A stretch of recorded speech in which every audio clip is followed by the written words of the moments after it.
Good morning, students. Welcome back to this discussion on accounting standards. So today we are planning to start with a new topic, and that is about accounting standards which are related to liabilities. Okay, so it's the segregation in terms of liabilities based accounting standards. We have a couple of accounting standards. One is on the employee benefit and the other one is about the provisions contingent liabilities.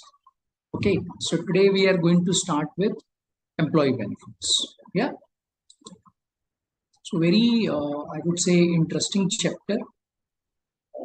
The discussion around this, hopefully you will find this to be quite interesting. Just give me a minute. I'll share the presentation. Okay, so we have this AS 15, which deals with the requirements related to employee benefits. Yeah. Now, in relation to employee benefits, before we really get on to the technical requirements, various accounting requirements, I think the most important part will be to understand about the employee benefits, means about the coverage, as to what all things are required to be covered, what is this employee benefit, how is this required to be covered, what all things will get covered with the purview of employee benefits. Yeah. So now, as regards employee benefits, we can say that any kind of benefit which is provided by the organization to the employee. So there are two parties now. What are those two parties? One is the organization. You can say any entity, and the second one is employee. Correct? Now, who is an employee? Employee means any person, any individual who is rendering services to the employer. Okay. And in return for those services, some compensation, some remuneration is paid by the employer to the employee. Right? So this is how you can just broadly define as to who is an employer, who is an employee, and any kind of benefit. Because of this compensation which we discussed, which will flow from employer to employee, this remuneration is what you call as benefit provided to the employee. Okay, or you can say in other words, employee benefit. So let's try to understand this requirement with the help of a couple of examples. So what I'll do is I'll just share one document. Just give me a minute.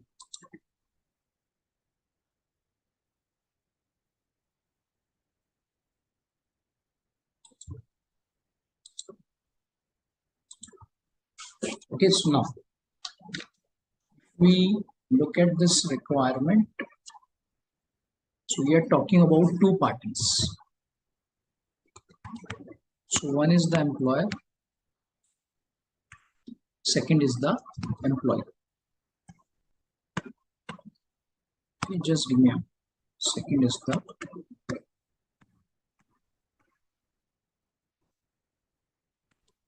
now it may happen that employer is paying salaries. So that's an employee one, correct? Now, other than salaries, let's suppose bonus is paid. That is again what? Employee. If let's suppose any benefits are provided in kind, okay, so these are the amounts which will be paid in bank or through cash. Yeah. If let's suppose any benefits are provided in kind, so will that be considered as an employee benefit? Yes. Yeah. So it is not necessary that the benefit has to be provided in cash always. Cash means bank. So through cash, you should not be thinking that cash means the hard cash. So cash is used in the context of bank. Okay. Now, any sort of benefit if that is provided by the employer to the employee. Now, at times, what do you see? Say the company has taken mediclaim insurance on behalf of the employee, correct? And in that mediclaim insurance, family members of the employee are also covered. Yes or no? Yeah. Maybe if you are familiar with this. So in this case, this benefit which is provided by the employer is not limited to the employee.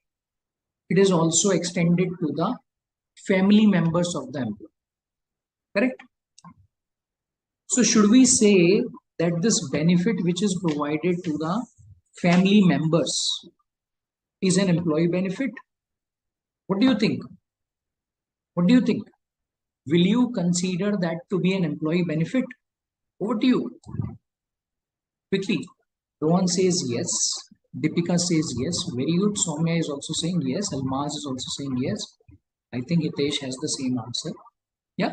So now the important point is that all of these benefits which are provided by the employer to the employee, okay, or to the family members of the employee, are in return for what? They are in return for the services rendered by the employee. Correct? So employee has rendered services to the employer, and in return for this,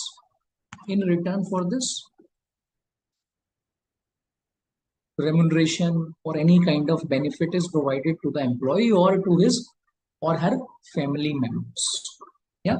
So all of these items, all of these types of benefits, or you can say all of these types of compensation, remuneration, by whatever name we want to call, they will get covered within the purview of employee benefits. Okay. Next, the moment we say that there is an employee benefit by the company, so employee benefit will be a cost to the company.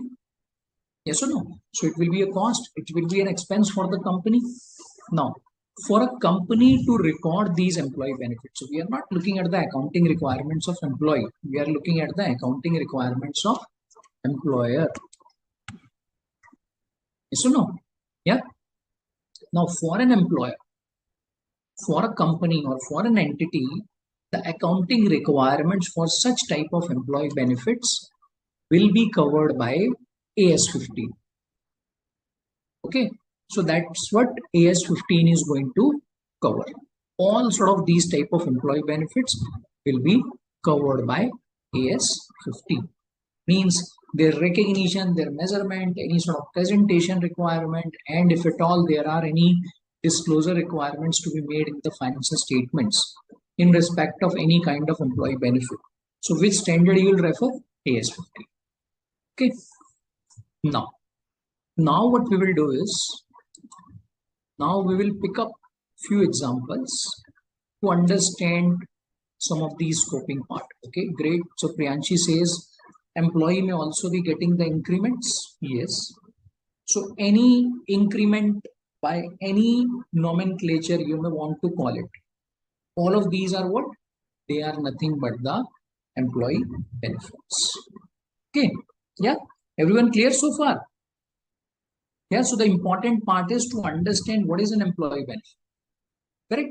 Because only when you will understand an employee benefit, you will be getting on to the further details of this. Great. All right. So now let's look at some examples.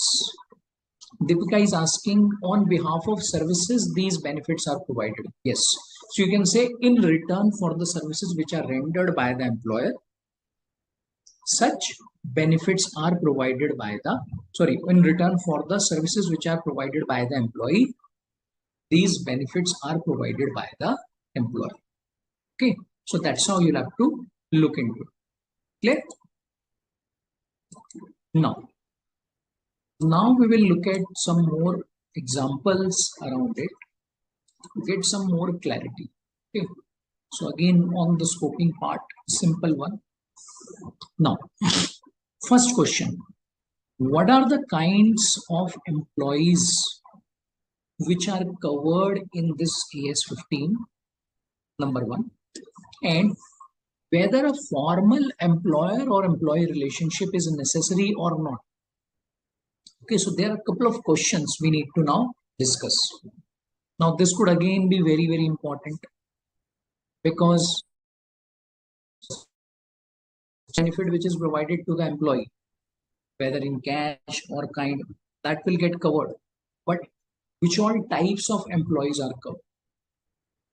Okay, and what sort of arrangement should be there in that case? So let's understand. An employee may provide services to an enterprise on a full-time basis, part-time basis. Full-time basis means it's an employee who is working only for the organization. Something which you understand in the normal course. What is a part-time? Let's suppose employee has an arrangement with the employer that I only work for maybe 4 hours a day. So these type of arrangements are also there. Sometimes in case of an arrangement between the employer and an employee, agreement is, you can say, finalized, means the employee is permanent. Permanent means he has been confirmed. Okay, he has been confirmed, so he'll continue to be there with the company.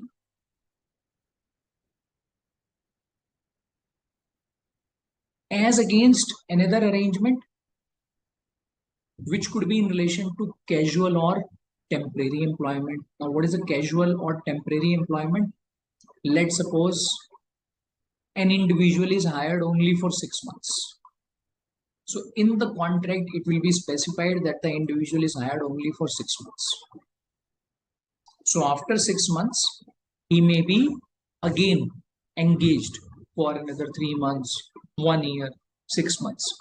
But all of these employees are considered as temporary employees. Okay, so one category is permanent, second is temporary, or which is also called as casual.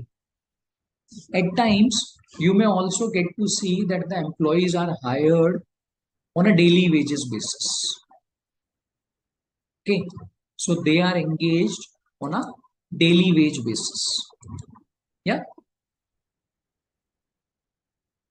Okay, Rajveer has a question. Rajveer is saying for a single work means one project. Yes. At times, let's suppose organization has a project. Yeah, many a times, what do you see, particularly in case of service industry? There could be a period wherein the workload may increase. So let's suppose an entity has a staff of around 70 employees. Okay. Yeah. But suddenly they have got some more projects. With the existing staff, they will not be able to handle this. But the entity is not expecting the same workload to continue for full year. They know that this workload which has increased will only be there for 2 months. After that, they will come back to the normal work. So in such a case, what do? They may hire people only for that period during which extended workload is there. You can say they will be hired for a project or they will be hired for a short period of time. Understood? Yeah. For us, it doesn't matter whether the employee is hired for 1 year, 3 years, 5 years, 10 years, or maybe few months or few days. For us, what do we need to check? We need to check whether the individual is rendering services to the employer in the capacity of an employee, in return for which employer is making a payment to the employee. Okay. For example, if you look at directors, full-time directors, executive directors, they will also be considered as the employee. Why? Because they are also rendering services to the employer or the organization. Understood? Yeah. So as far as the standard is concerned, any sort of employer-employee relationship needs to be established. Okay. Now the other question, Is it necessary for a formal employer-employee relationship? Not really. Not really. Okay. Now, generally, contracts may not meet the definition of employer-employee relationship. Now, let's try to understand the difference between employer-employee relationship and outsourcing contract. Now, what is an outsourcing contract? Let's try to understand about this. See, outsourcing contract is a contract wherein, let me just give you a couple of examples here again. So now, we are looking at a couple of situations. One, wherein there was a company A Limited. It has engaged one employee.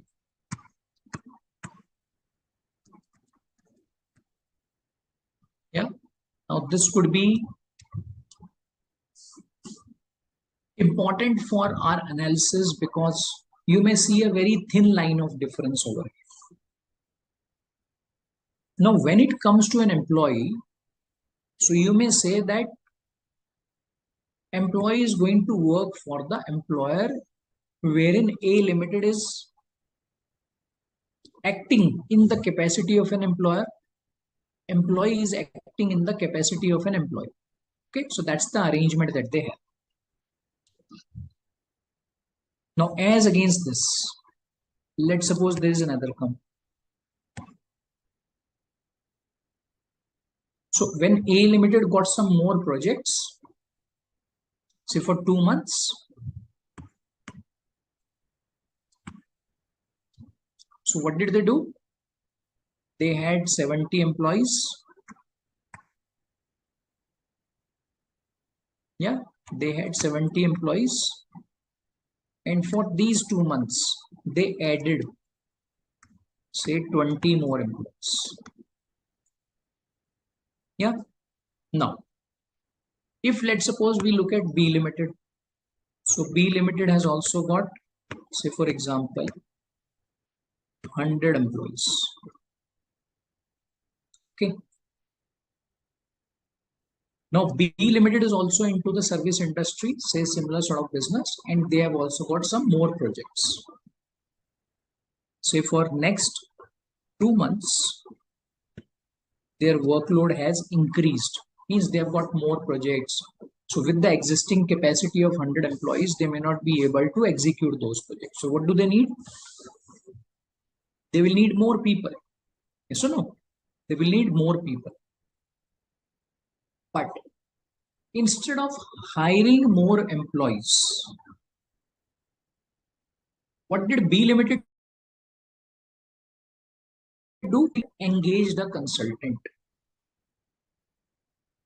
Okay.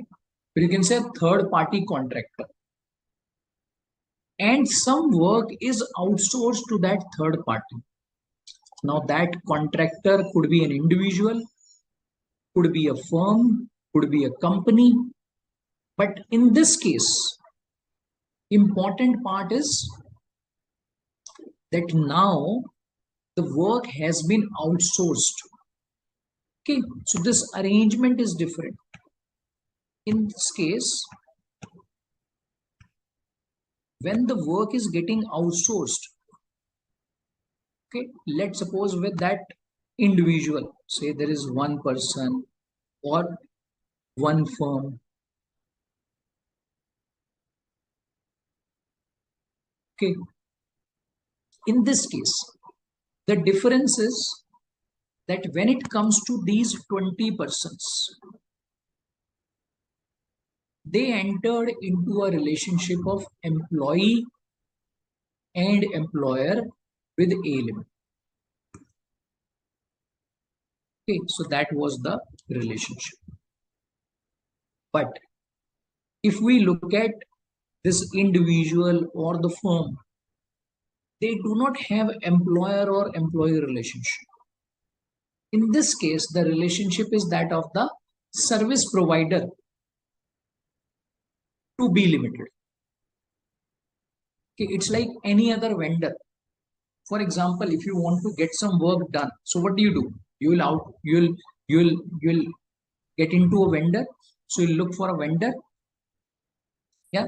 So it is same sort of arrangement wherein some work has been outsourced, employer-employee relationship has not been established. Now, at times it may be confusing. So you may be thinking that how do we establish this? Okay, how do we really get into this? So one will have to get into the arrangement. It may be a formal arrangement, so there could be an agreement for this.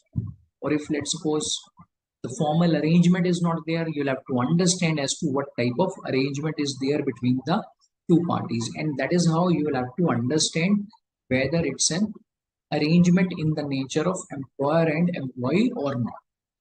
Okay. Only when the relationship is that of employer and employee, AS 15 will apply. Otherwise, AS 15 will not apply. Okay. Clear on this? Any questions on this?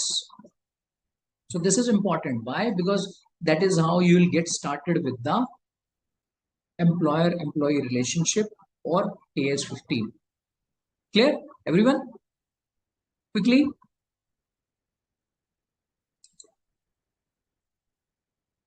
Okay, so then I think Pawan has a query around the Hindi language. So Pawan, I think most of the students, okay, so they are from different locations. Huh? So I think this medium is the one that we have been following. Deepika is asking, outsourcing are the contract basis? Yes. So you can say outsourcing is something similar to the contractual arrangement. Yeah. But the employer-employee relationship is not established. So it's like you have one service provider. You ask the service provider to render those services and it's done. Okay. So what is the nature of the work which the service provider will do? Only those services. Beyond that, he will not do anything. Unlike in case of an employee, because for an employee, you don't finalize that this is the project or this is the only work you will do. Yes or no? Yeah. Okay, so Ishant is asking, so sir, daily wage worker would also be an employee? Yes. See, the important part is you need to understand as to what is the employer-employee, whether the employer-employee relationship is established or not. Okay. Then I think name is missing. She's asking, sir, independent director. See, independent director are not the executive directors. Okay, they are not whole-time directors. So in their case, employer-employee relationship will not get established. Understood? Yeah. Okay, Deepika is asking, sir, only service sector having employee? No. Service sector is only an example I am taking. Let's suppose there's a manufacturing company. Manufacturing company may have 500 employees and may have a lot of contracts, may have a lot of work which is outsourced by them. Okay. Yeah. Similarly, if you go to the telecom sector, so it's not sector specific. Sector is only one of the example I have taken. Fine.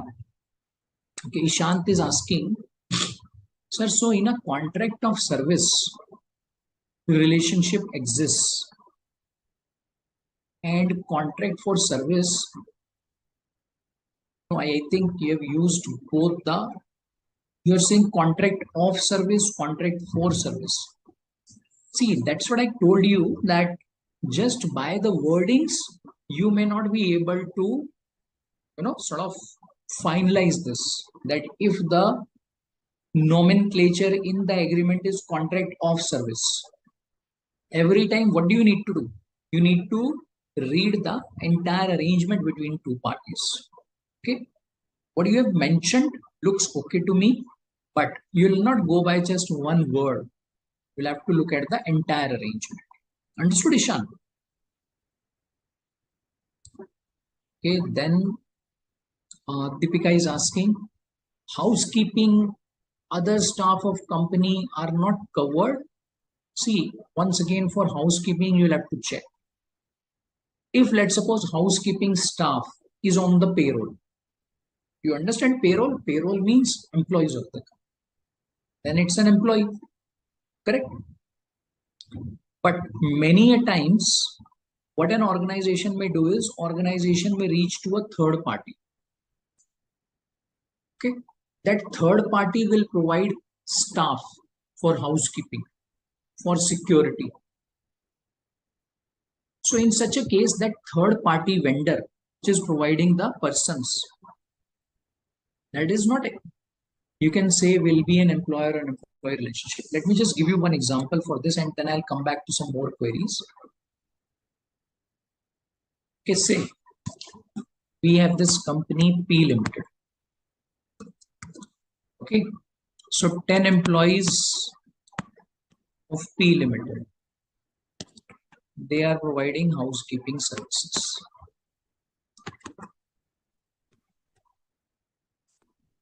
Okay, then P Limited has also got, say, 4 security guards. Okay, now in this case, these 14 persons, they are what? Employees. Now let's suppose instead of having these 14 persons and employees, P Limited decides that it will engage a third party. Okay, so P Limited is saying that I do not want to get into a lot of hassles of hiring an employee, because if the employee will leave, then I have to, look for new hiring.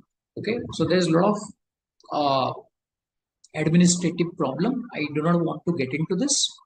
So instead of hiring 14 employees, what P Limited has done is P Limited has reached out to, say, a third party, say ABC and Company.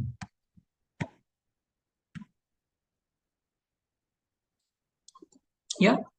Now this ABC and Company will provide 14 persons to P Limited.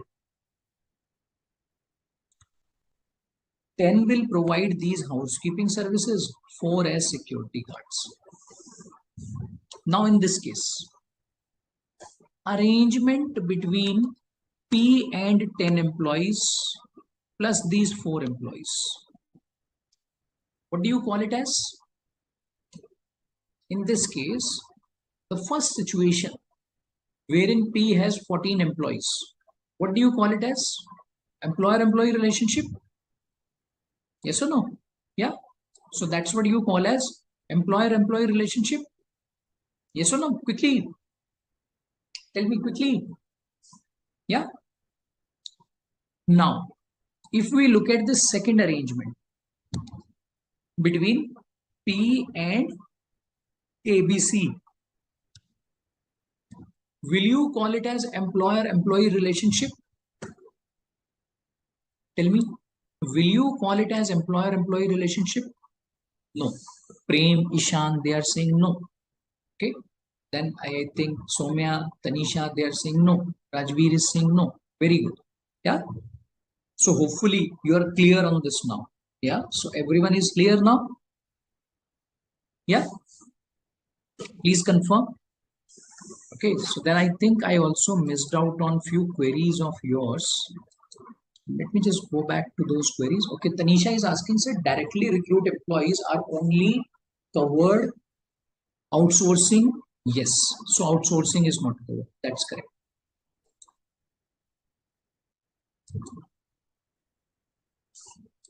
Okay. Prem is asking, sir, this accounting standard will also cover. Yes.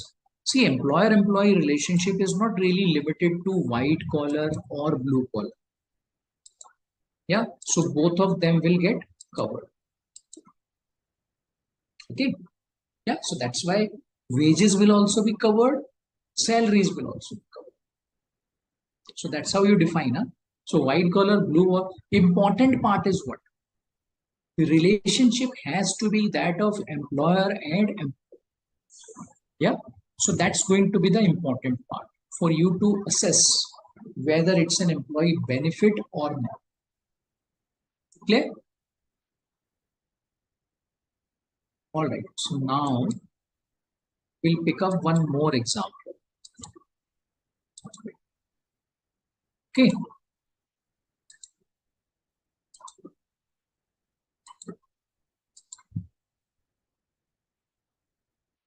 Next,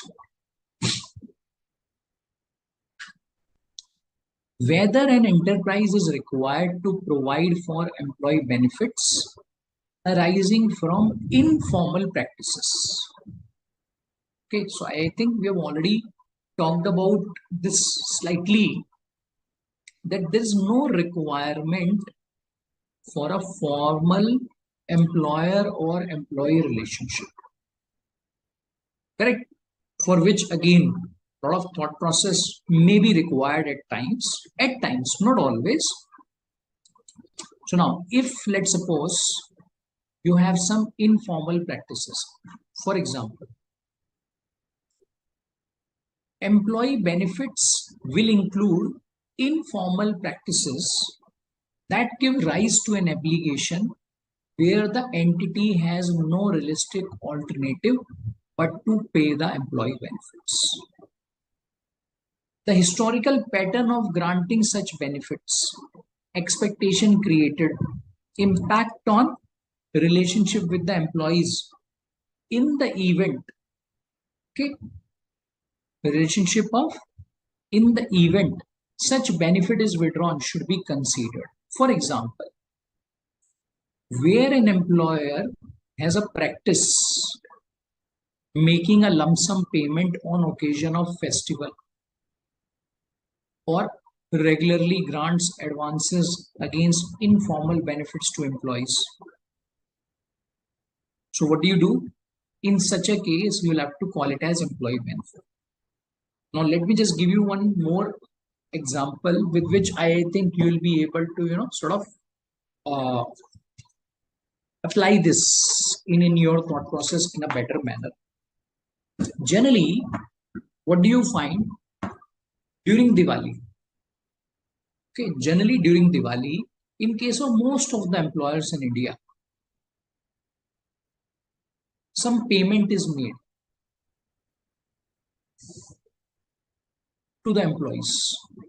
Okay, some of them call it as bonus, some of them may call it as some sort of compensation. Yeah. Now, if you look at the arrangement between the employer and the employee, let's suppose if you look at the appointment letter. Okay, so if you look at the appointment letter between the employer and the employee, so it will not be specified that the employer is required to provide Diwali gifts. It will not be specified. Or say bonus around Diwali. But it's a customary practice. It's a customary practice wherein you see this benefit is provided by the employer to the employee. Now, why is this benefit provided by the employer to the employee needs to be looked into. Obviously, if such bonus is provided by the employer to the employee, even if it's not specified formally in the agreement in the appointment letter, this must have been provided because the employee is rendering services to the employer. Yes or no? That could be the only reason. Yeah, that's why it must have been provided. So therefore, in such a case, what do you call it as? Employee benefit. Employee benefit. Yeah. So it's not necessary that you will have a sort of formal arrangement in respect of all of these type of benefits always. Of course, sometimes you may have that, sometimes you may not have that, but that doesn't really matter so much. Important point is that you need to sort of deep dive.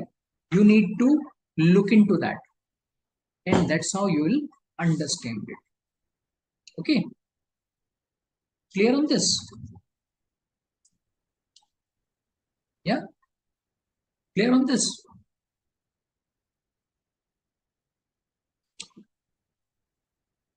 Yeah.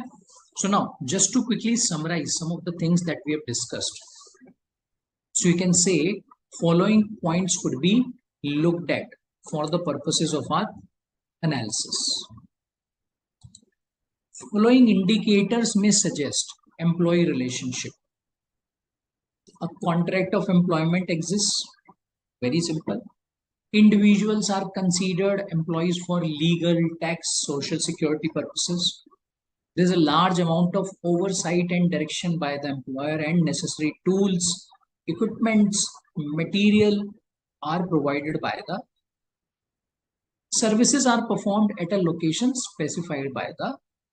So these are some of the factors which have been given, basis which one will assess whether it's an employer-employee relationship or not. Okay, now services provided through an entity are in substance services provided by a specific individual, indications of which could be that the entity has no other clients, has served the employer for a long period, faces little or no financial risk, requires explicit permission of the employer to concurrently undertake additional employment elsewhere.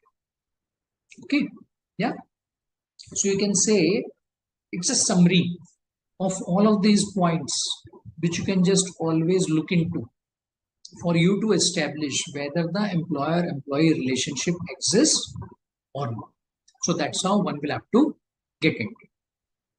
Clear? Yeah.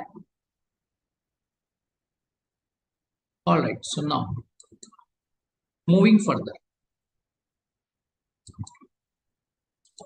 then I can see one query coming up. Just give me a minute.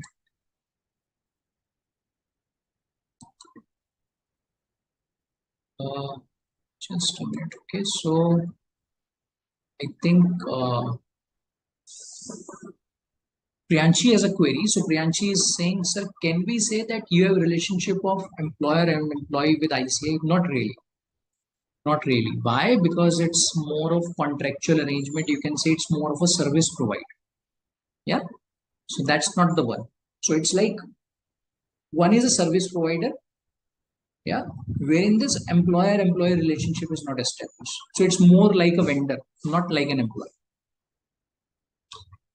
Then I think Ishan is asking, can we define it on the basis of control? So not really on the basis of control, but you can say employer will have some supervision, oversight, some directions. Yeah, some of those factors that we just considered. Then I think Ashpreet has a query. Sir, you said that part-time employees are also covered under this. So then why independent director? See, independent director is not into the employer-employee relationship.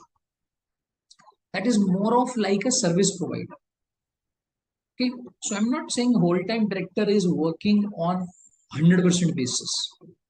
Yeah, therein it's like employer-employee relationship is established. So that's the difference. Okay, something that you see in case of executive directors. For non-executive directors, you don't get to see that. Yeah. Then I think Rohan has a query. Rohan is asking, can we say that if a person is engaged by a company on a permanent basis, then he will be an employee? Yes, of course. And if a person is engaged on a temporary basis for a particular job or work, then he may not be an employee. Okay, then I'll not say it's not an employee, then he may not be an employee. So you'll have to check. You'll have to find out whether the employer-employee relationship is established or not. Okay, so that's how I'll put it. Clear, Rohan? Yeah. I'm just hoping Ashpreet, Priyanshi, Rohan, you're clear on this. Okay, so Tanu is saying then yes, that's correct, Tanu. Okay, so Rajveer is asking, sir, when an organization gives something to CA in practice, will be included. So what do you mean by give something to CA in practice? So what is the meaning of giving something? Are you saying that some compensation? So if let's suppose there's a CA in practice, so a CA in practice is not supposed to be in an employer-employee relationship anyways. Because CA in practice cannot be an employee. So if that is your question, clear? Yeah. So he'll be more of a service provider. Clear? Yeah. All right. So Rajvi, Rashpreet, Rohan, they are all clear. Very good.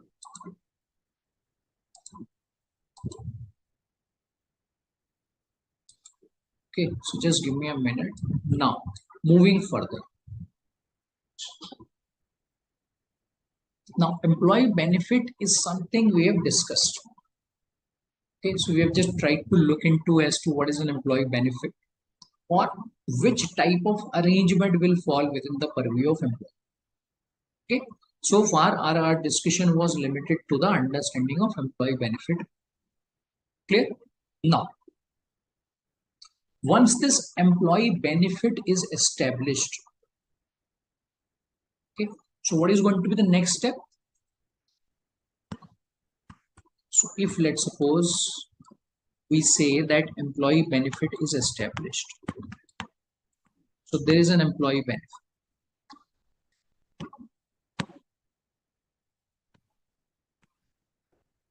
Now,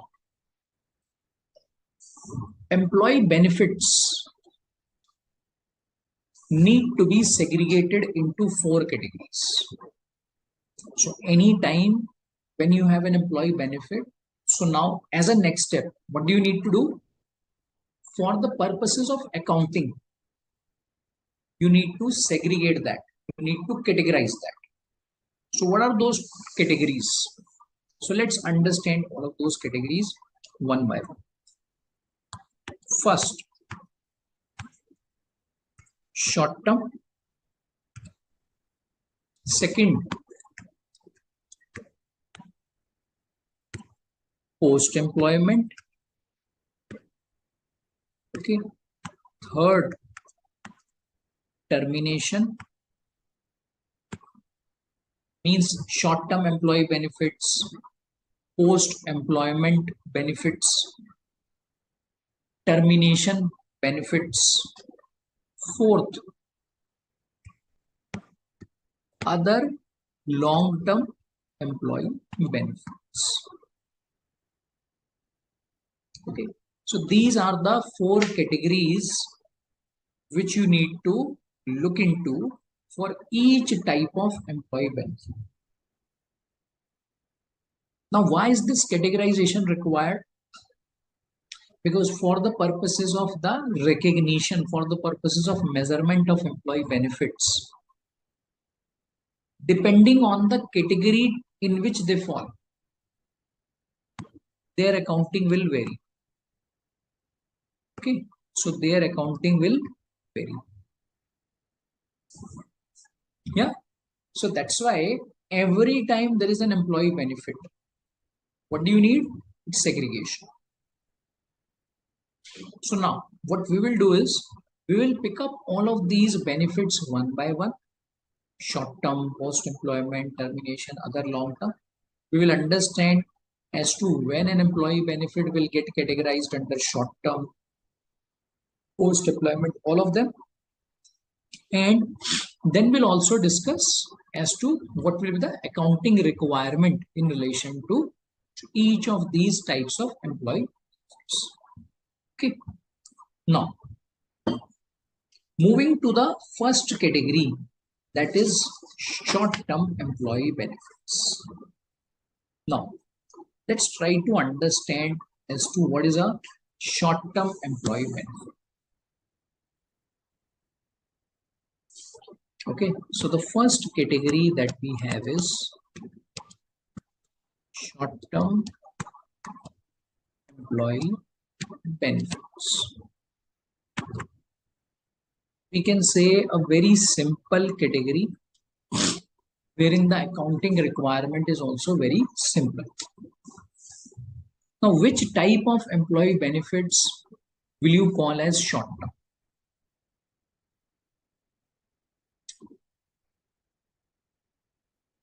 if you understand, there's this concept of current and non-current, yeah, in relation to assets and liabilities. Are you aware of that? Yes or no? Yeah. So current and non-current segregation that you do for assets and liabilities for presentation in the balance sheet. Yeah.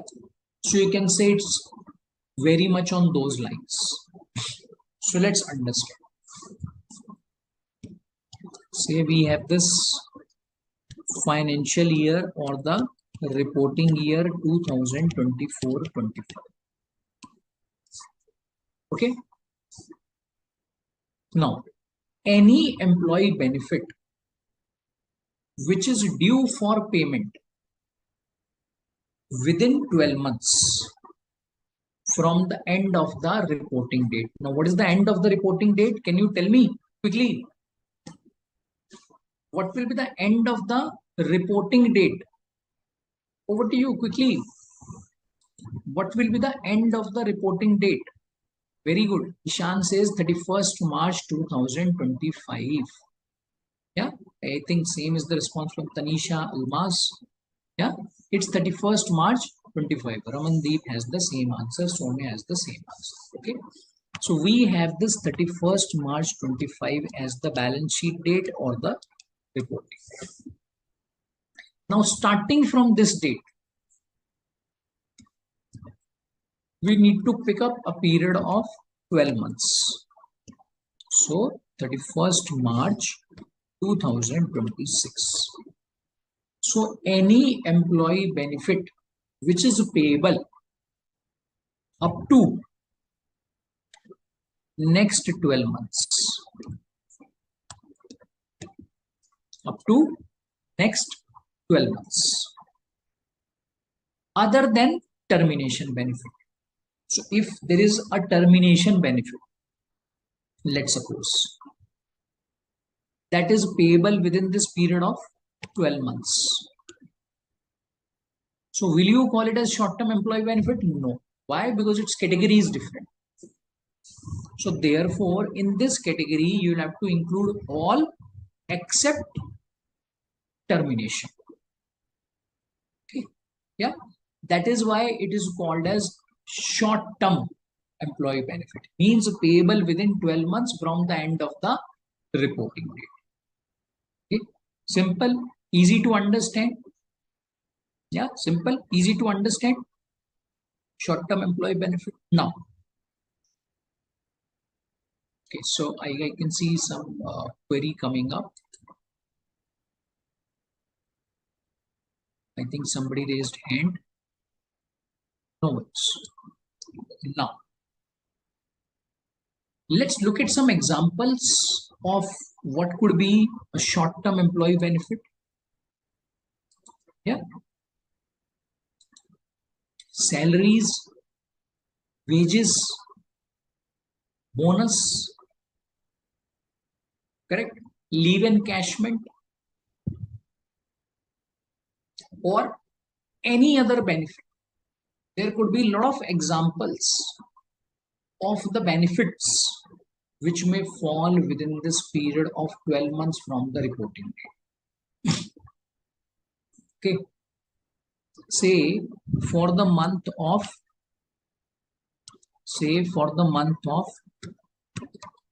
March 2025,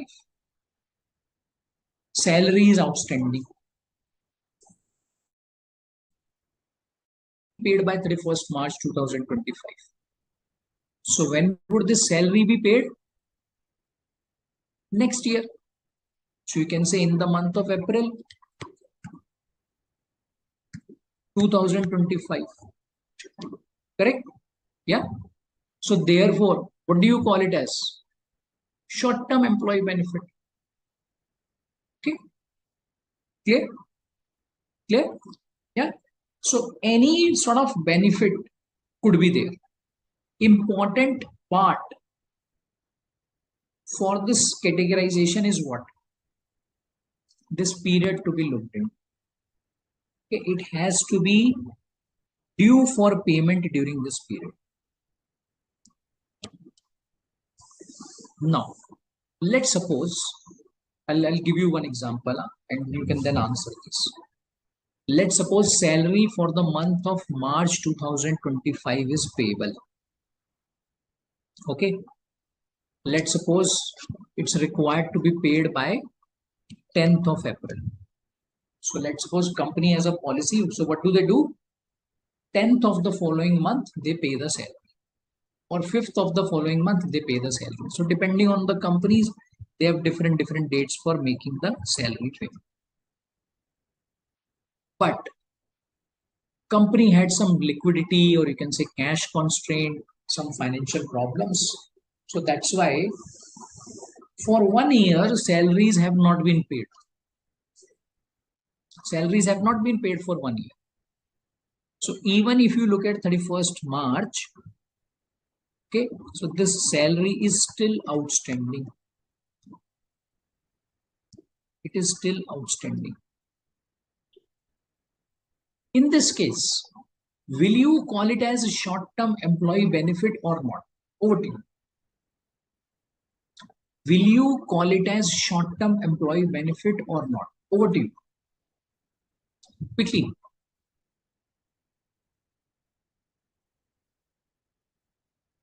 Ishan says yes.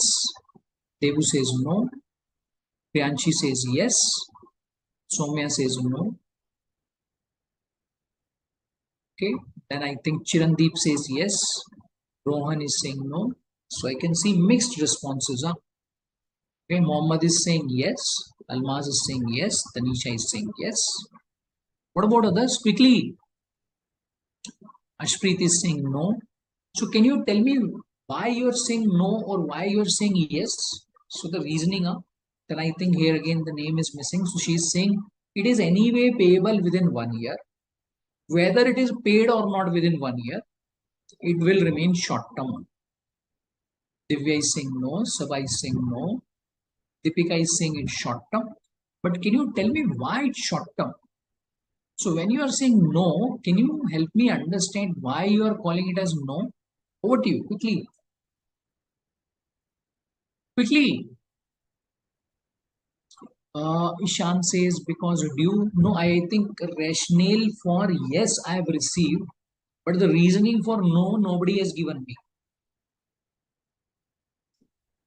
Okay, then I think Ashpreet is saying short term refers to a period less than 12 months, which is not there in the given case. Very well. Now, in this case, this salary payable will be considered as short term. Okay. Now, please go back to the discussion that we had. For us, payment doesn't matter. Whether the amount is paid or not, it doesn't matter. What matters is due date of payment. Okay. So when will that employee benefit becomes due?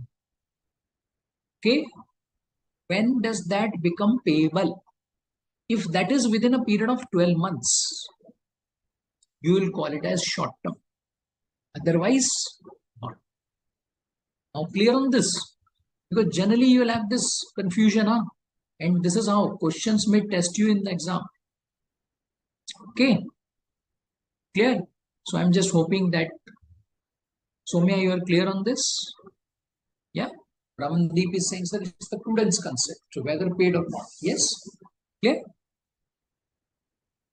Okay. Okay. Priyanshi is asking, sir, if 2024, if January 2024 salary is due till 31st March 2026. See, practically that's not how things work. But if let's suppose for some reason, if you want to check it, there again, what do you need to check? From the balance sheet date, is that due for payment within 12 months? Tell me, yes or no? From the balance sheet date, is that due for payment within 12 months? Priyanshi, quickly please confirm. From the balance sheet date, will you call it as due for payment within 12 months? Yeah. The moment you say yes, it will become short. Okay, it will become short term. Clear? Ishan is asking, so there may be a benefit which is received in advance and due later. So it would be a short term. So there again, you will have to find out. So there's a difference between two things.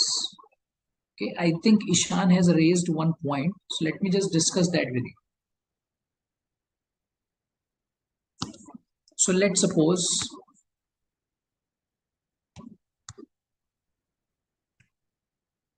during the year 2024-25. Okay. Employer has given an advance to the employee. Correct? Let's suppose this advance is given on 1st of May 2024. So what is this? An advance, or you can say a loan is given. Correct?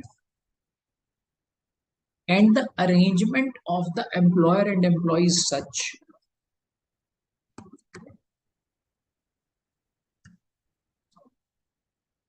that starting from next year, means in this year, any salary which is payable to this employee, some portion will be deducted towards this advance. Okay, so you can say an advance or loan is given to an employee. Now, in this case, is this loan an employee benefit? Tell me. Is this loan an employee benefit? Answer is no. Why? Because nothing is provided to the employee. So let's suppose rupees 10 lakhs were given and this entire money will be recovered. So what is the amount which has been paid to the employee? Nothing. Okay. If let's suppose this is paid in advance, so that is recovered. Now, another example. If let's suppose salary for the month of March is paid in advance, salary for the next 6 months, let's suppose is paid in advance. So will you record it as salary expense today itself? Tell me. Will you call it as salary expense today itself? Can you do that? Rajveer says no. Deepika says no. Why? Because that is not yet accrued. So how will the company present that amount? Salary advance. And every month when the services will be rendered, that advance will be knocked off against the salary expense. Understood? Clear on this? Yeah? Great. So Ramandeep is saying it's a kind of prepaid expense. Yes, that's correct. Yeah, so it's a kind of prepaid expense. Okay. Priyanshi's, I think this query of Priyanshi is clear. I'm just hoping, Ishan, you're clear on this now. Yeah? You're clear? All right, great.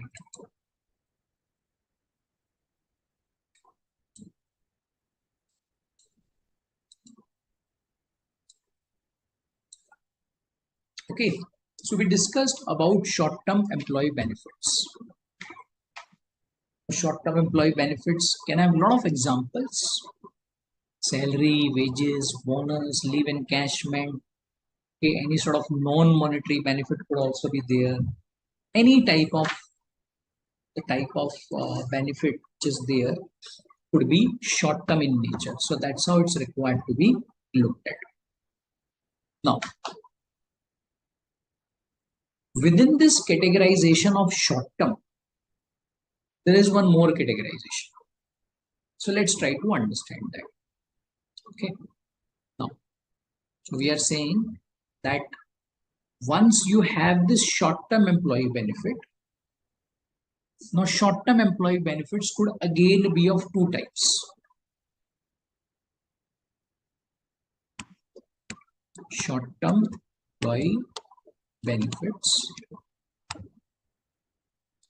they could again be of two types. accumulating and non-accumulating.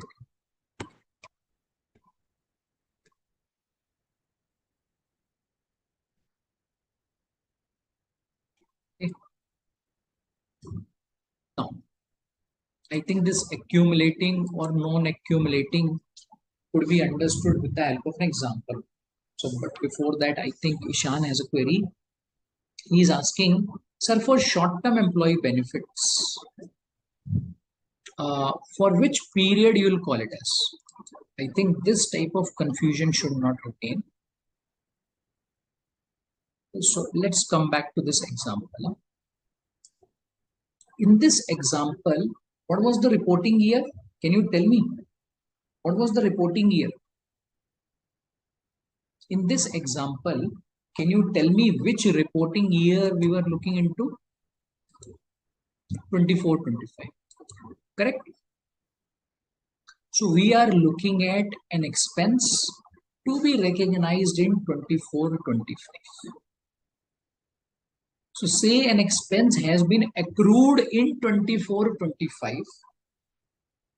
It needs to be recognized in 24-25. And therefore you are checking whether it will be short term, long term, termination. Okay, so that's why for which period accounting will be done? 24-25 only. Yeah, because if you'll go to 25-26, then will you check that it's payable within the same year? No. Then I think you are deviating from the concept. Clear, Ishan? Yeah, so we are saying something which is payable within 12 months from the end of the balance sheet date. Yeah, so please don't forget that. From the end of the balance sheet date. Balance sheet date means the reporting date. Clear? I think Charandeep has specified the same point. Very good. Rajveer is asking, sir, will the house provided to the employee be included in the short term? See, house provided is already provided. Okay. Yeah. So of course that will be short term. Correct? Clear? Because that has already fallen due and paid also. So that's how you'll take it. Clear? All right. Any more questions before we move further? Quickly, any more questions? If you have.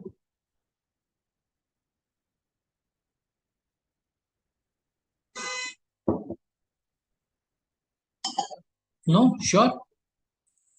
All right. So now, moving further. Now, let's understand as to what is accumulating and non-accumulating. Accumulating, you can say, is something which is cumulative in nature. Non-accumulating is something which is non-cumulative in nature. And I think this can be best understood with the help of an example. So let's take an example.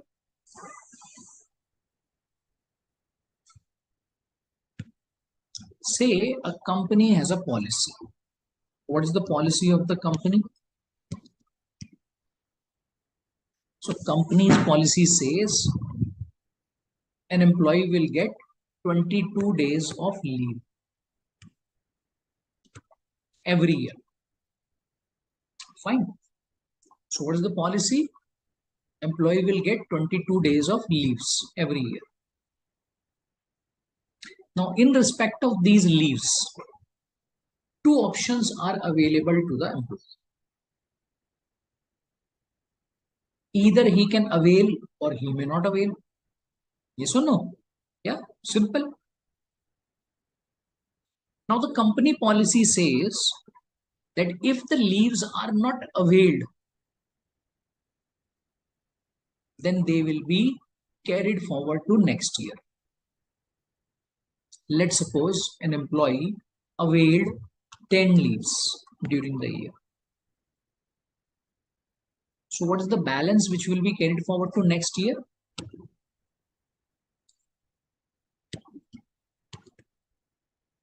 So what is the balance that will be carried forward to next year? Quickly, 12. Yeah. So next year. So next year, if you go to 25-26, next year again, employee will have an entitlement of 22 leaves. Yes or no? This entitlement of 22 leaves is every year. So next year again, employee will have an entitlement of 22 leaves. To this entitlement, balance of previous year will also be added, 10. Okay. So therefore, at the end of next year, means on 31st March 26, if let's suppose no leaves are availed in next year, what is going to be the closing balance? What is going to be the closing balance? Over to you, clean. What is going to be the closing balance? 32. Yeah. So I think somebody mentioned 34. I'm assuming this to be typing error. Devu is saying 34. Yeah. Somebody says 32. Somebody says 34. Tell me what is correct. Sorry, it's 12. It should be 12. Huh? My mistake. So it should be 12. Just because 10 were availed, so 12 will be carried. Okay, so therefore at the end, what will you have? 34. Now, if you look at the policy of the company, policy says that the leaves can be accumulated till retirement. Okay, so there's no time frame when this will get expired. Clear? Clear on this? Now, next year, if you go to 26-27, so what will you have?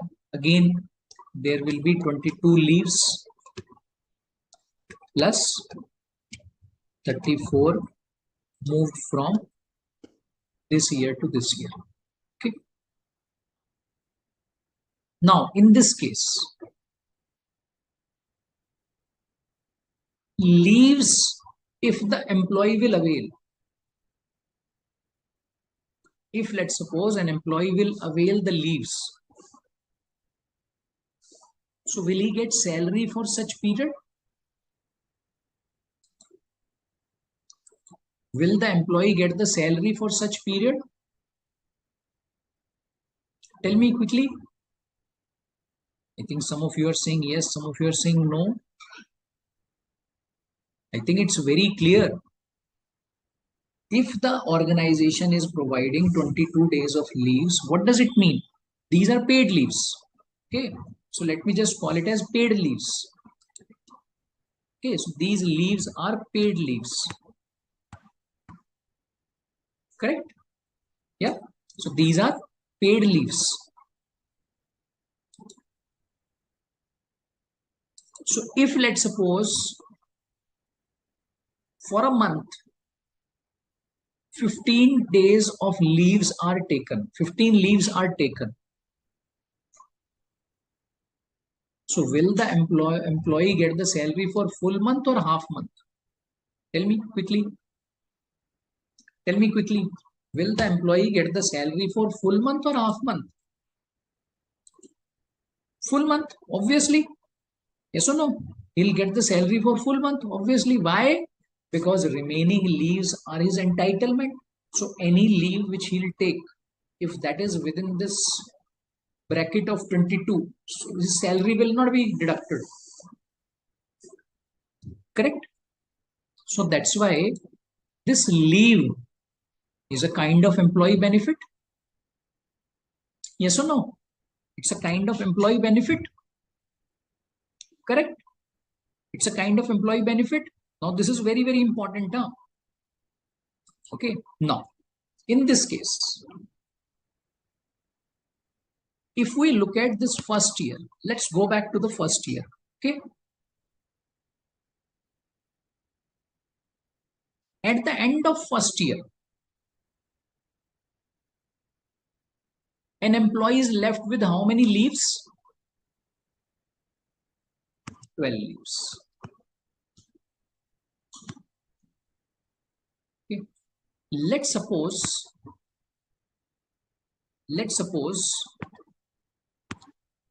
company had a policy. Let's suppose company had a policy. What was the policy?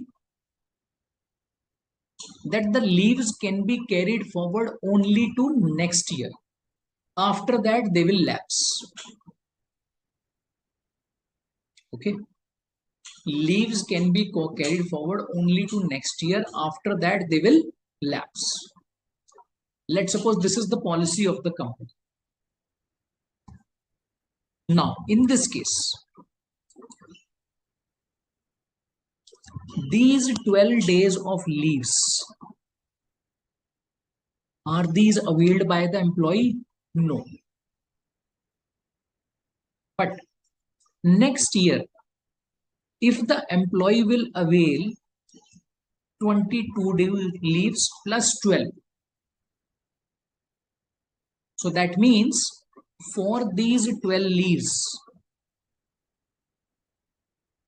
employee can avail these leaves in the next year. Yes. If the employee doesn't avail it by 31st March 26, then of course it will lapse. Yes or no? Now, if let's suppose company has to look at 31st March 2025. So company will have an employee benefit payable to an employee in respect of these 12 leaves. Yes or no? Yes or no? And when is that leave, that is, when is that employee benefit payable? Within next 12 months, because after that it will expire. Okay. So therefore, what will you call this employee benefit as? Short term. This will be called as short term. Okay. And accumulating one. This is short term as well as accumulating one. Why? Because this is accumulating to the next year or years. Understood? Because this is accumulating to the next year or years.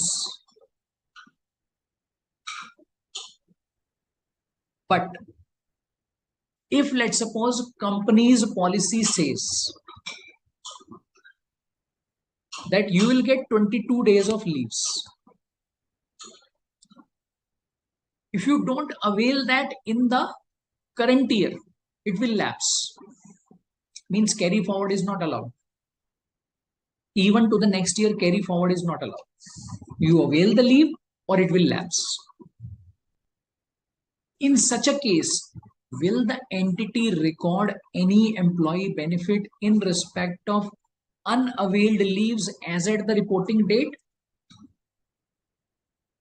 Tell me, should the entity record? Answer is no. That should not be recorded. Why? Because they have lapsed. Yeah. So nothing is outstanding to be provided in respect of such benefit. So that has already lapsed. So understood the meaning of what is accumulating and what is non-accumulating? Everyone, are you clear? So of course, we'll look at some questions around it. But before that, if you have any doubts, please ask me. Everyone clear?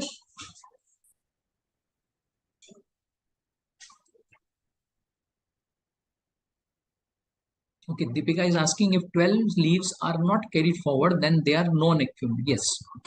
Priyanshi is saying, but sir, if it is accumulating for year beyond next year. Shouldn't this be long term? Yes, but we'll get on to that slightly later. Okay. So as of now, we are only talking about short term. Deepika is asking getting but many leaves converted into cash paid. So that's a kind of arrangement. So if next year that is encashed or availed, it's one and the same thing. Important part for us to check is whether it's short term or not, whether it's accumulating or not. So that's the understanding we are just trying to look into.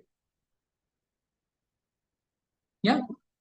Sneha is asking, sir, can these leaves be taken continuously without affecting salary or they are taken in periods? So that will depend on the policy of the company. So the company policy will specify that. How is this allowed? Then I think this next query says carry forward for 2 years. So the benefit is for 2 years, right? Then how is this short term? So in the given case, I changed the example. Okay, I changed the policy. So that was carried forward only to next 1 year. That's why it's called as short term. Ron is asking, sir, I just don't understand why employees are paid for availed leaves. They have not worked in leave days, isn't it? So that's a kind of employee benefit which is provided. Okay, so that is what the employer will provide to the employee. Tanu is asking, sir, accumulating means it is carried forward, non, yes. Prithvi is asking how is this provided to an employee, how it can be short-term benefit since it is not given for 12 months. See, because this benefit is already given. Okay. Yeah. Now, again, the point is whether this will be given for a period of time or not. So that's how you'll have to assess it. Priyanshi is saying L&T doesn't follow this policy of accumulating. So which is fine. Huh? So different companies have different policies. Okay. So there's no standard policy for every company. Okay, so it varies from company to clear. Deepika is asking in accumulating carry forward leaves and in non-accumulating leaves will lapse. Yes, so that's what will happen. Okay, clear. All right, so then I think we need to look further with some more examples around it. Okay, as around this accumulating and non-accumulating portion. But before that, I think we can now take a break. Yeah. So what we can do is we can now take a break and then we'll continue on this. All right. Then I think Soumya has a query. Sir, any benefit given for less than 12 months? Uh, Less than 12 months from the reporting date. So that is short term. That's correct. Okay. All right. So let's take a break and let's meet after the break now. Yeah. So Manish, we can take a break now. Yeah, 15 minutes. Huh?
All right.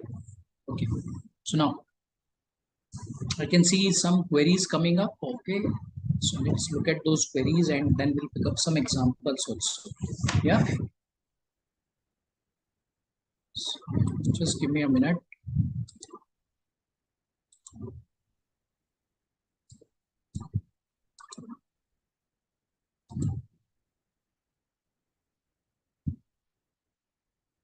Okay. So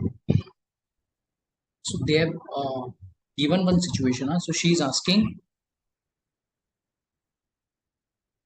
so for example, let the reporting date be up to 31st March 24 and 22 days of leaves benefit is given for 24-25,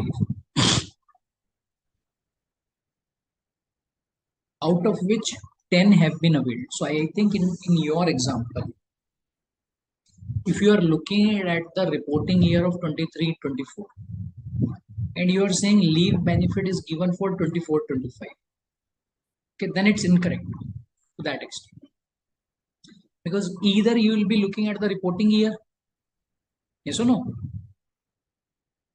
If you are not looking at the reporting year, if you are looking at 24-25, when the leave benefit is given, then your reporting year will change to 24-20.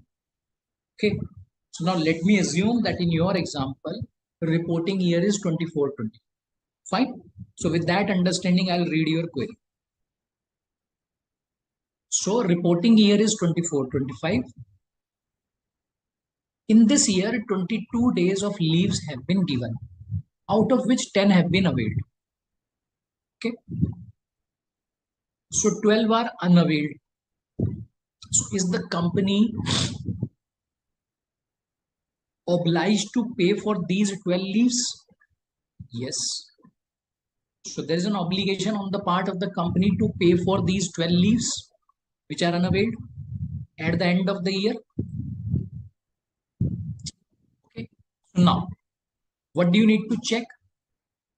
Whether these 12 leaves can be carried forward or not. So in your example, you are saying 12 days can be carried forward to 25-26. Not beyond that. So which means as at 31st March 25, the liability which the company will record will be short term, okay, in respect of those 12 days of unavailed leaves. Okay, clear on this? Now, further, in this year, I think you are talking about 25-26. In this year, if the employee has not taken leave, so there is no employee benefit. No, so there is an employee benefit, but those unavailed leaves will get lapsed. Okay. Now, as far as those 12 leaves are concerned, so the liability which the company will have to reverse that. Okay. Now let me just sort of give you as to how this accounting will be done. I think that should clarify your doubt. Say we have got 2 years, 24-25, 25-26. Okay. So I'll just help you with the accounting also, so which should clarify most of your doubts, if at all those still remain. Huh? I'm sure you don't have the doubts, but let's assume you have the doubts.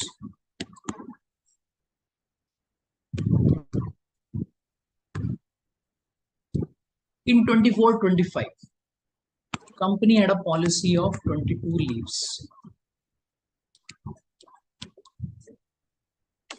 out of which 10 have been availed. So that 10 which is availed is already recorded, so we don't need to look into that. Point is that out of 22, 12 leaves which are unavailed.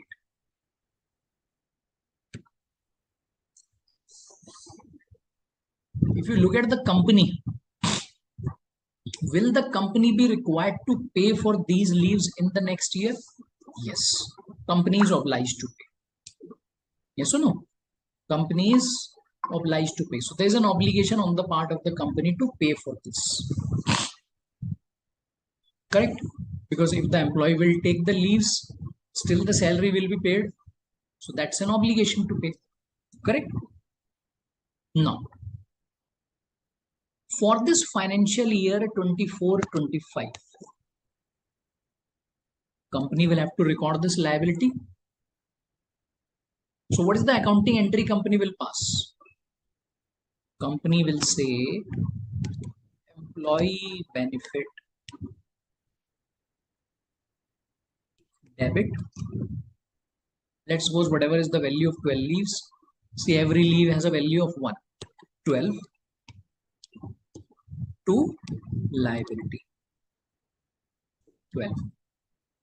Okay. Clear? Now, let's move on to next year.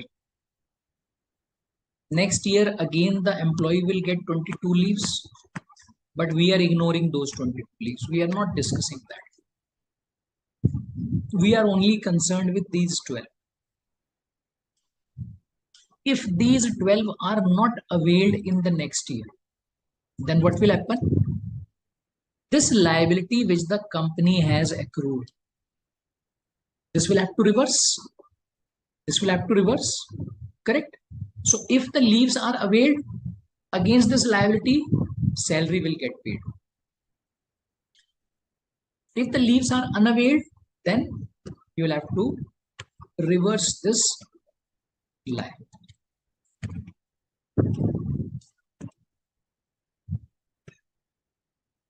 Clear on this? Everyone clear? Quickly. Any further questions on this? Okay, Devu is asking, sir, what is employee share based? See, employee share based payment is a separate discussion altogether. Okay, so let's not get into that. That's a different type of benefit. You can say something in the nature of ESOPs. Okay, not covered by this standard anyways.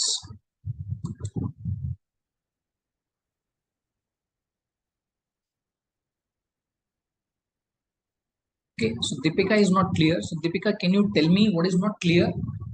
Soumya is clear. What about others? Quickly. Any further questions if you have, please ask me. Over to you quickly.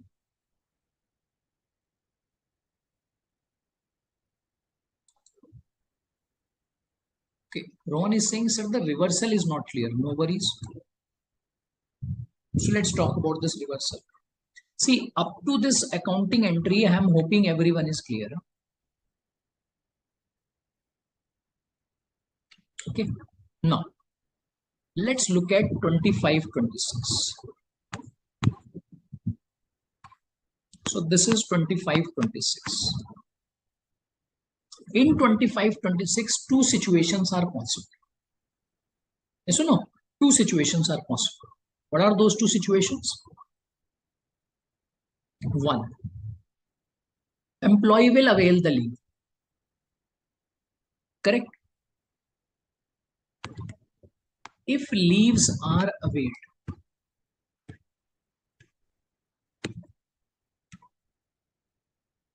okay, which leaves? Those 12 leaves. We are talking about those 12 leaves. Then what will happen to that liability? So that liability will be debited. Correct? And payment will be made.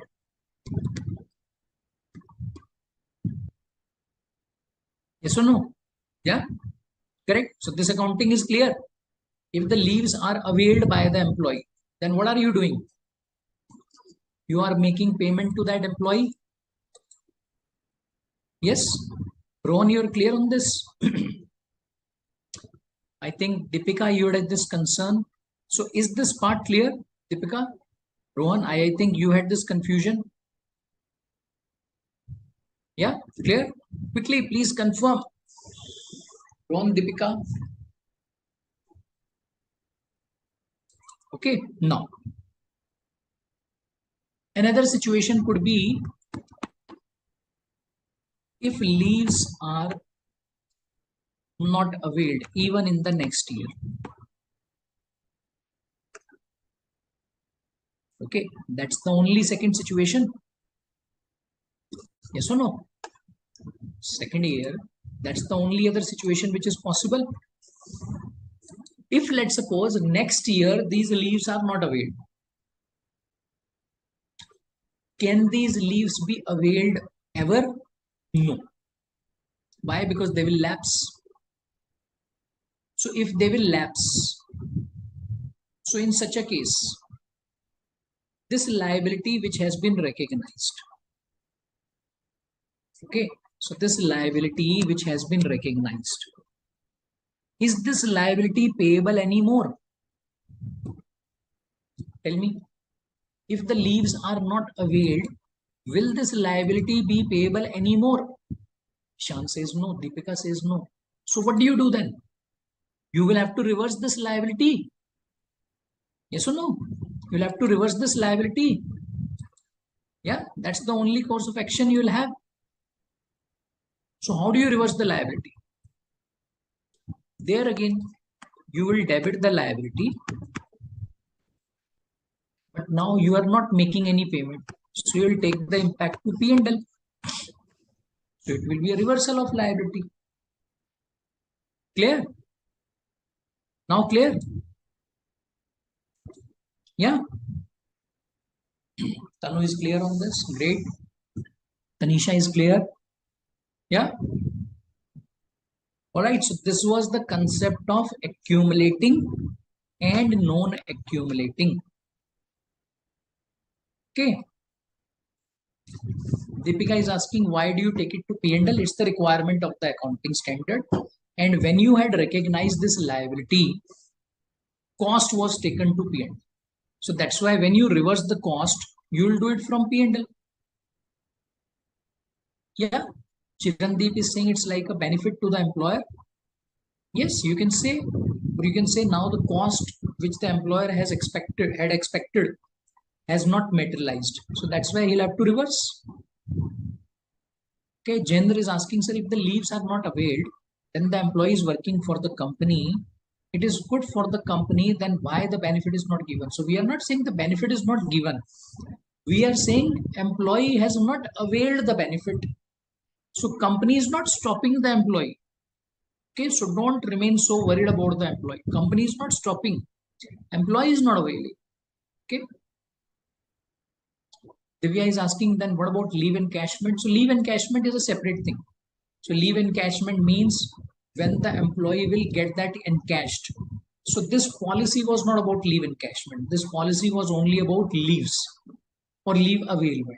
Encashment is when the cash is paid to the employee against the leaves. That is again dependent on the policy of the company. Okay, so each and everything is dependent on the policy of the company. Rohan is asking, sir, here in this reversal, we assumed it is cumulative benefit. So here in this reversal, we are only looking at the liability, whether this liability is payable anymore or not. So that's how you will take it. Priyanshi is saying, if a company follows policy of non-accumulated, it will be on employee to avail or not. No, your understanding is incorrect. If the policy is of non-accumulation, then they are going to lapse within the same year. They will not move to next year. So it's nothing on the employee for them to avail or not for the next year. But if you are talking about the current year, then yes. Okay. Then I think repeatedly you are asking me about this share based payment. Please ignore that. Let's stay in the subject. Something that we are discussing, let's stay on that. Okay, beyond that, if there is anything, we'll talk about it later. Then I think she's asking, so 22 days of leaves is not the benefit, but those 12 days of leaves carry forward is the only benefit. See, both are benefits, but 10 days which are availed is already recorded in the books in the current year. That has already been recorded as an expense and also paid. 12 days is the benefit which is payable. Okay, 10 days is something which is already paid to the employee. 12 days is payable to the employee. So where do you check short term, long term, all of these things? Something which is payable, something which is already recorded, which is already done. That's there. Soumya is asking, sir, liability complete नहीं हुई तो liability को debit क्यों किया? Because liability is not required to be paid anymore. So how do you reverse a liability? By debiting that. That's why it's done. Okay. Priyanshi is asking for current year. I am talking about if not availed.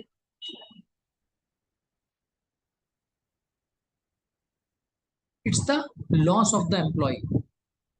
See, I think there are a lot of pointers you are discussing which has got nothing to do with the accounting.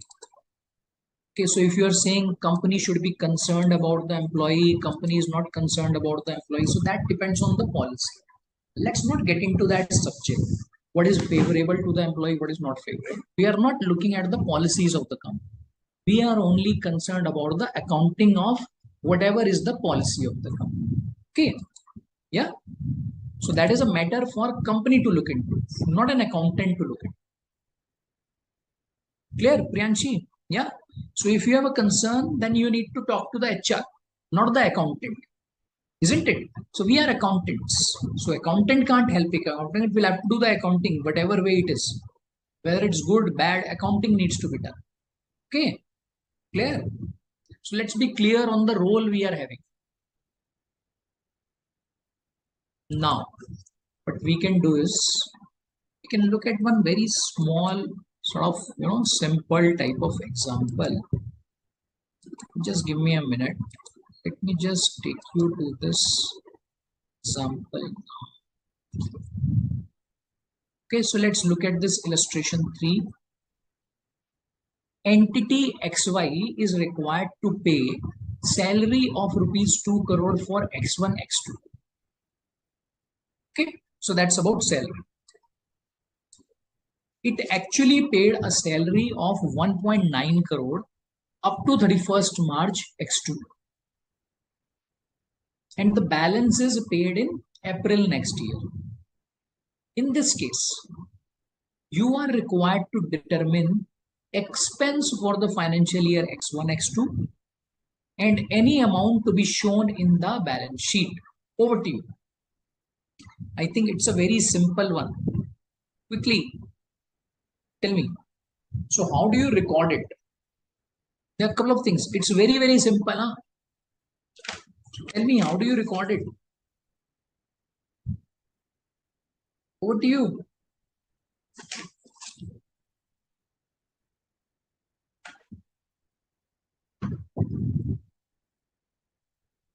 Okay, great. So I can see some examples coming up.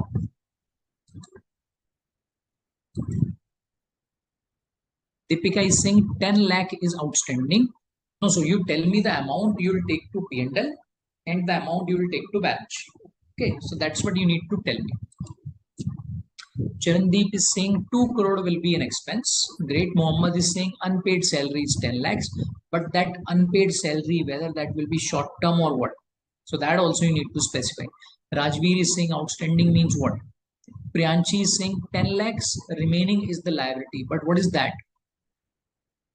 Soumya is saying 10 lakhs. So I think you are only responding partly. Huh? I think Priyanshi has answered this. 2 crore is the expense. 10 lakhs is the short-term liability. Very good. Almaz has also answered this very nicely. P&L 2 crore. 10 lakhs will go to the balance sheet as short-term. Okay, so this is how you need to respond. What do you mean by 10 lakhs? What do you mean by 2 crore? What do you mean by 10 lakhs P&L? So you need to give the complete answer. It's very, very simple. Tanisha, I think, has answered this again. Very good. Then I think Jendra has answered this. Outstanding expenses 10 lakh. Expenses, no. Expenses 2 crore. Expenses not 10 lakh. Yes or no? Yeah. So in this case, salary cost is what? 2 crore. Out of 2 crore, 1.9 crore is paid.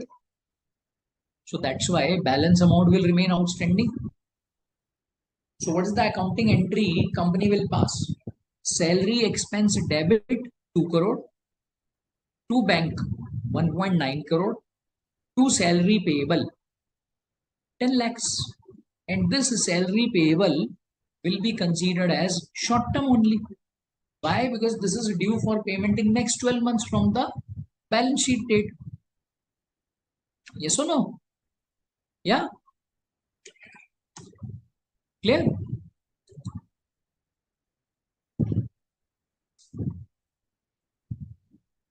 All right. So now I think we can look at some more examples. Very much on the similar lines that we just discussed. Okay. An entity has 100 employees who are each entitled to 5 working days of leaves for each year. Okay. Unused leave may be carried forward for 1 calendar year. Yeah.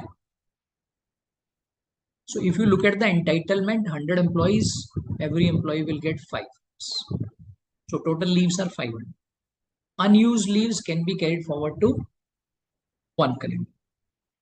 Leave is taken first out of current year's entitlement and then out of any balance brought forward from previous year. So you have this LIFO basis. So every year employee will have this entitlement of 5 leaves. Okay. So whenever employee will avail the leave, it will be used from the quota of current year, not from the quota of previous year. Okay. At 31st December, so we have this reporting year as calendar year. At 31st December, X4, average unused entitlement is 2 days per employee. Entity expects, based on the past experience, which is expected to continue, that 92 employees will take no more than 5 days of leaves in X5. The remaining 8 employees will take an average of 6.5 days each. In this case, what should be the amount of liability to be recorded by the entity and why? Over to you. Let me just also present this for your understanding over here. Okay. So now if you look at the arrangement which is given to us. So this arrangement is something like this. So we have this 2024, 2025. So in 24, you have 100 employees, each getting 5 leaves. Next year again, employees will get 5 leaves. Now, in relation to 24, there is a policy. What is the policy? If any unavailed leaves will be there, they can be utilized in the next calendar year only. Okay. So now, this is 31st December 2024. This is 31st December 2025. Okay. Now,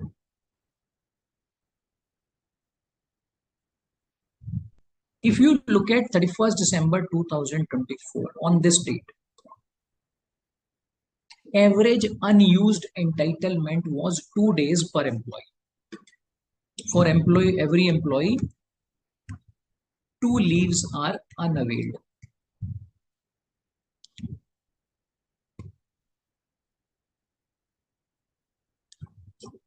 Right? So if these are unavailed, they will go to next year. Okay. And next year again the employee will get 5 more leaves. So the policy says that any leave which the employee will avail will be from the quota of current year. Will be from the quota of current year. Yeah. Now, as at 31st December on this date, company has built an expectation. What is the expectation of the company? That out of 100 employees, 92 will take no more than 5 days of leaves in the next year. Okay, 92 will avail 5 leaves. Okay, so that's the first expectation of the company. So let me just call it as A. Then remaining 8, so there are total 100 employees. So remaining 8, for these 8 employees, company is expecting they will avail 6.5 days each. 6.5 leaves will be availed by them. Okay, so this is the expectation of the company. Now in this case, I've got a couple of questions for you. One, will the company be required to recognize any liability for the leaves as at 31st December 2024? If yes, then what is going to be the basis? It will be short term or what? And what will be the basis? If not, then what is the reason? What is again the basis of saying no? Over to you. I think I've just tried to cover the fact pattern over here. Please don't look at the answer. Important thing is you apply your mind and basis that you try to answer this. Rajiv is saying that 300 into 92 plus 8 into 1. I couldn't understand. What do you mean by 300 into 92? So what is the meaning of 300 into 92? Ron is saying nothing is payable because there is no paid salary. Priya is saying liability for 2 unused leaves will be recorded. Devu is saying yes, it's a short-term benefit, but your answer is incomplete. You need to explain what is that short-term benefit. Ishan is saying short-term liability will be recorded for 2 leaves for every employee, means for 200 leaves. Great. Anu is saying liability should be recorded for 2 unused leaves. Okay. Then I think one response which is different, Jayendra is saying liability for 1.5 days for 8 employees will be recorded. Then I think Rajveer has given the explanation. Okay, good. Mohammed is saying employee benefit debit 12 to liability. I'm not sure where you picked this 12 from. Okay, what is the basis of giving this 12? Where does this 12 come from? Priyanshi is saying 2 leaves will be short-term liability. 1.5 leaves will be short-term liability. So that means you have 2 short-term liabilities. I'm confused on your response. Okay, so then I think Soumya, I think everybody has the same answer except for 2-3 responses from Jayendra and I think from Mohammed. Otherwise, everybody seems to be moving in the same direction only. All right, so let me just get on to the solution now. Okay.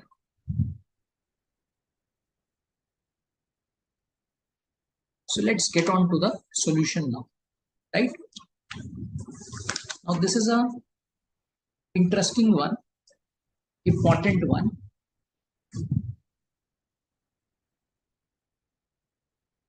In this case,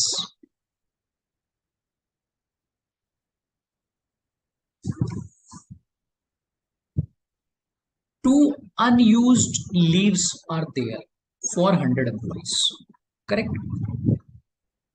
So that means on 31st December, we need to consider the liability for 100 employees. Yes or no? Now for these 100, let's break this into two parts. So let's talk about first part, this part, for 92 employees, as to what is going to be the liability on the part of the company as at 31st December 2024. And I need your attention because almost everybody had this different answer. So that's why it's very, very important. Please understand this. We have done a lot of discussion already on this leaves. So that's why it's important you understand this. Company is expecting that next year these 92 employees will avail how many leaves? Tell me. They will avail how many leaves? Next year, how many leaves will be availed by these employees? 5.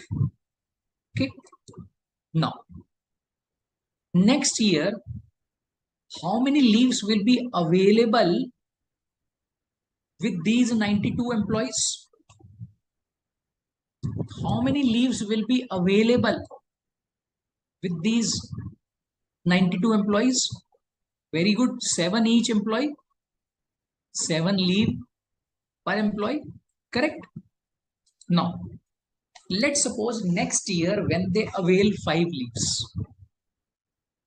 So along with the 5 leaves, they will also have 2 leaves of the previous year. Okay. When they will avail 5 leaves in the next year, first of all, it will be used from the quota of current year, means quota of 25 only. Yes or no? First of all, it will be considered as used from the quota of 25 only. Correct? So if they will avail only 5, their quota of 25 will be utilized fully. What will happen to these 2 leaves? They will lapse. They will lapse. Yes or no? These 2 will lapse. Yes or no? Tell me quickly. They will lapse. So on 31st December 2024, when the company has an expectation that these 2 leaves for 92 employees are expected to be lapsed, so should the company create a provision for these 2 leaves for these 92 employees? Tell me. No. Why? Because the company is not expecting to make any payment to these 92 employees. I am only talking about 92 employees. Yes or no? As against the unavailed leaves. Okay? Yeah. So these 92 employees are gone. We don't need to create any liability for unavailed leaves for these 92 employees. Okay, great. Priya has also explained as to why this should not be done. Very good.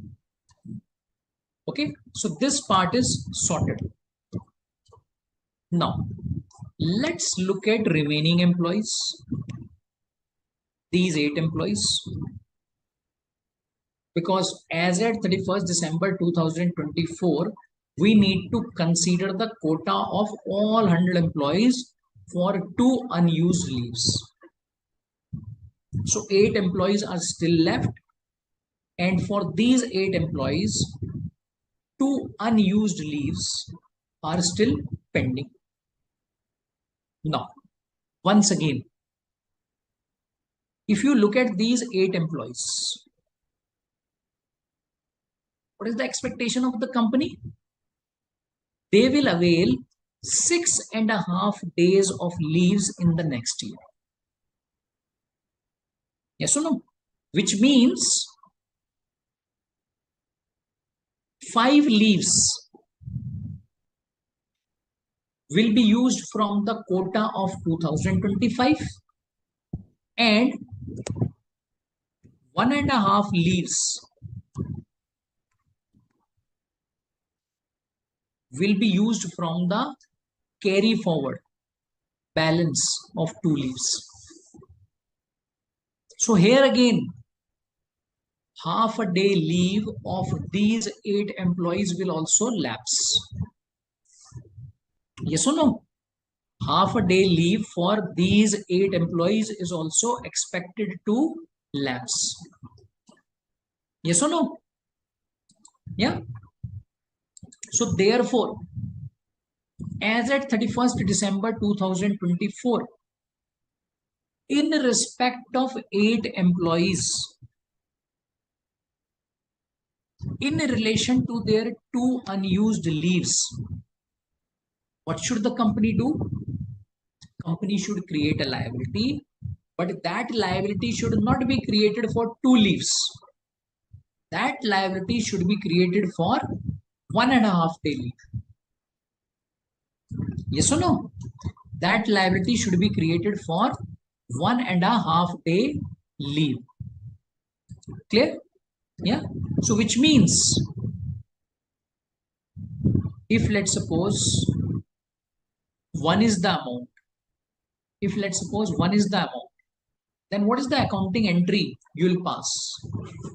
On 31st December 2024, employee benefit expense debit to leave liability amounting to 8 into 1.5. 8 into 1.5.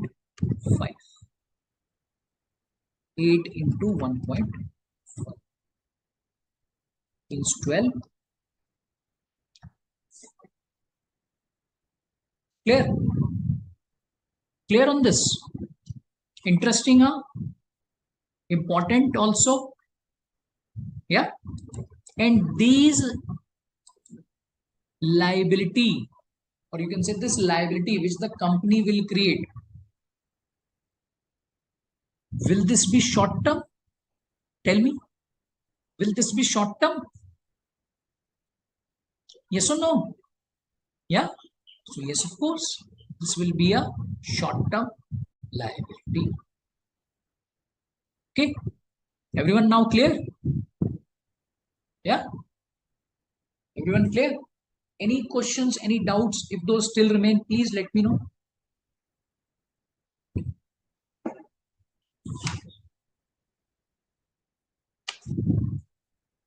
Over to you.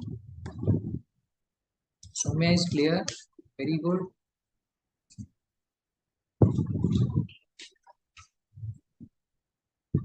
Okay, so then we'll look at some more examples. Idea is to discuss about short term. Priyanshi is asking, sir, why not create a liability of 2 leaves? How do we know? See, that's the expectation of the company. So every time company will build some expectation. So that's why. Tanu is asking, but sir, payment kab karenge? Payment karenge in the next year. Today you are recording a liability. So payment will be done when the liability will be settled. Okay. Priya is asking, when the leaves are availed, then the liability will be reversed. Then the liability will be settled. It's not reversed. You can say liability will get settled. Banipreeta is asking, during the articleship, does the trainee, so that is not a matter to be discussed over here. Okay. Priya is asking, sir, we will debit the liability, then You will credit the bank because when the employee will avail the leave, you will make the salary payment to him, not deduct his salary. Yeah. So that's how it will be settled. Priyanshi is asking, so as per the expectation, it will be considered 1.5 days for 8 employees. Yes. Tanu is asking, in income tax we study it is payable after retirement. No, so income tax has different rules and regulations. Don't bring it here. Otherwise, that will create a confusion. Accounting has got no sort of connection with that. Okay. So please ignore that. Otherwise, you will get confused. Okay. So Priya has shared the accounting entry. Very good. Charandeep is saying it's based on mere expectation that 92 will take no more than 5 leaves. So it is not violating the prudence concept. No, it's prudence only. It's prudence only. That's why the company is estimating that. Okay. So the prudence would be when the company is not doing anything. So you'll say that why the liability has not been ascertained. So now the company is doing an estimate. Okay, their best estimate they are making and they are creating it. Okay.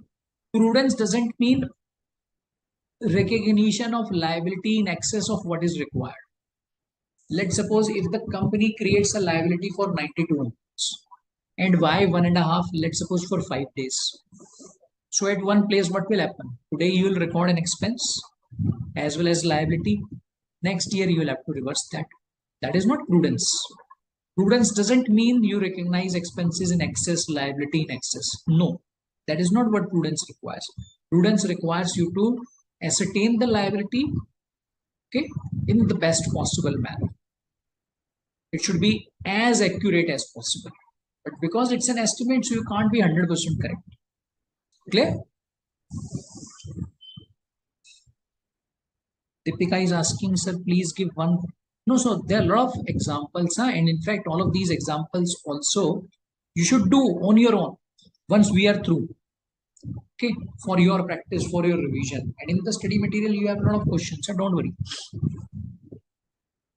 Ron is asking, sir, why creating a provision? I could not get it. So it's a liability. So if the amount is payable, expense is accrued, so should you not create a liability? Tell me. Yeah. So it's the basic accounting principle. Okay. Clear? Everyone? Quickly, please confirm. Everyone clear? Okay, great. All right, so now let's pick up one more example. Okay, a very simple one, basic one,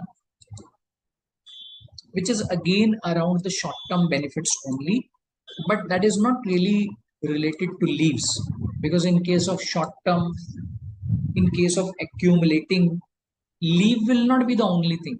You will also have some other things. Okay, so let's look at this example now.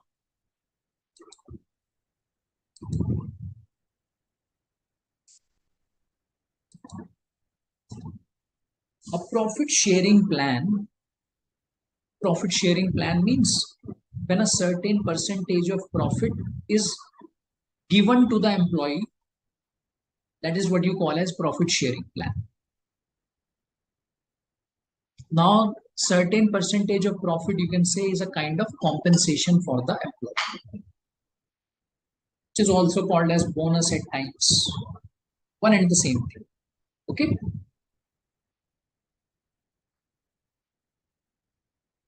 Now, a profit sharing plan requires an entity to pay a specified proportion of its net profits for the year to employees who serve throughout the year. Yeah, so that's the scheme. You can say that's the employee benefit. If no employees leave during the year, total profit sharing payments for the year will be 3% of net profit. Entity estimates that the staff turnover will reduce the payments to 2.5% of net profits. Okay. Now, in this case, at the year end, will the entity be required to recognize any liability? Tell me. Yes or no? At the year end, will the entity be required to recognize any liability? Tell me quickly. Obviously, yes. And the liability which is required to be recognized by the entity, will that be short term in nature? Will that be short term in nature? The answer is yes. Okay. Because obviously, if some benefit is payable to the employee, and if nothing is specified, you'll assume that to be payable within short term, within 12 months from the balance sheet date. Huh? And generally, these type of benefits that we are looking at, all of these are short term only, until unless specified otherwise. Now, the third question is that in respect of this benefit, okay, the benefit which you get to see over here, what should be the amount which should be recognized? Should it be 3% of net profit, or should it be 2.5% of net profit, and why? Over to you. What should the company do? No, so you give me the reason. Huh? I think answer is available on the screen also. Give me the reason. Should it be 3 or 2.5, and why? Tell me quickly. Deepika is saying 2.5. So if you are saying 2.5, why? Very good. Priya is saying it should be 2.5 because that's the best estimate of the company. Okay, then I think I can see the same response from this person. If the entity estimates on a reasonable basis as 2.5, then 2.5 will be recorded. Same is the response from Mohammed. Same is the response from Ramandeep also.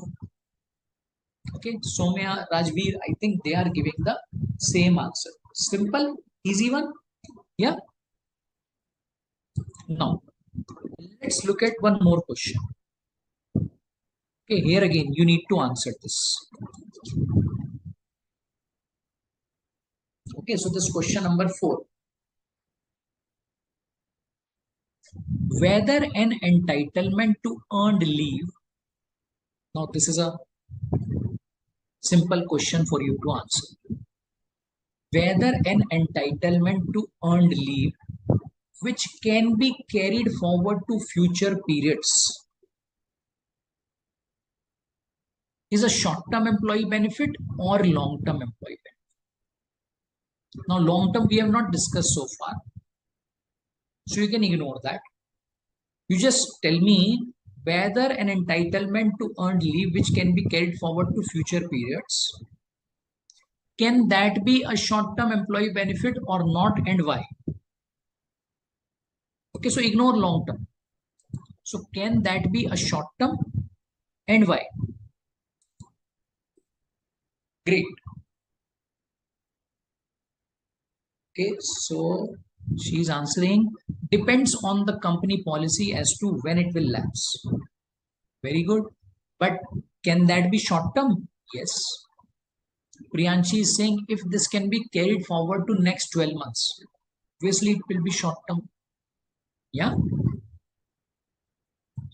I think this is what we have discussed quite a lot today. Yes or no? Yeah. Yes or no? Clear on this? Yeah. So very, very simple for you to answer. Long term we have not discussed. So please ignore long term. So we are not getting on to long term anyways now. We'll talk about long term later on. Okay. Clear? Now, another example. Priyanshi is asking, but sir, in the module, answer to this question is so big, we are answering so short. See, in the module, a lot of explanation is available. Okay. And idea is not for you to write that entire explanation in this chat box. Today we have spent a couple of hours, I think. And all of that discussion is what is given in the module. So when you already understand that, why do we need to repeat it? Understood? Yeah. Priyanshi is asking, but in the exam, you'll have to answer complete question. Anyways, I have, cut down this question for you. Long term, we have not discussed. So we'll talk about long term later on. So don't worry. Now, let's move on to this next question and the last question for the day. Okay. In case an entity allows unutilized employee benefits, for example, medical care, leave travel, to be carried forward. Okay, so any employee benefit is there that is allowed to be carried forward. Whether it is required to recognize a provision in respect of such carried forward benefits. So in this case, you are not required to comment on whether it will be short term or not. The only thing which the company is asking is that there are some employee benefits which will be carried forward to next year. Should you be creating a provision for the same or not? I think it's a very, very basic accounting principle. Forget about AS15. It's about your basic understanding of the accounting principle. Okay, so she is answering yes, it must be recognized if the entity avails, employees will avail it. Ishan is saying yes, but the reasoning is missing. Tanisha is saying yes, company is required to create a provision, but the reasoning here again is missing. Rohan is saying depending on the policy of the company. No, that's not the right answer. Devu is saying provision should be recognized because the accrual is already done. Very good. That's the correct answer. Yeah, in fact, that's the correct approach. See, something which is already accrued, whether that is paid or not, will you create a provision for that or not? Yes, of course. So a provision should be recognized for all benefits which an employee becomes entitled to as a result of rendering of services. So if the employee has already rendered the services, it's already accrued to the company. So should a company record an expense for the same or not? Should the company wait for the time of payment and then record it? No, because if that is done, then it will be called as cash basis of accounting. Yes or no? Yes or no? But we are not looking at the cash basis of accounting. We are on accrual concept. Yeah. So when it comes to the accrual concept, you don't wait for the payment. You wait for the accrual. The moment accrual takes place, in this case, what do? You will have to create a provision. Clear on this? Everyone clear? Yeah. So therefore, the provision will have to be created. All right. Okay. So now what we can do is we can just, I think, maybe close our discussion for today over here and move on to your doubts, any questions that may remain. Fine. So we are not yet done with the topic. We'll continue on the same topic in the next session. Okay, that's why it will be very, very important that you revise this when we meet next, so that you can just move on with the flow. Otherwise, some of the things you'll find you'll seem sort of disconnected. So that's why it's so important you revise. Okay, over to your questions now. Any questions, any doubts that you may have, we can discuss that. Okay, Ishan is asking, sir, an intern is also, yes, of course. Yes, of course. Employer-employee relationship will be there in case of internship. Of course. Of course. Okay. What else? Any more questions? Any more doubts if you have? Over to you quickly.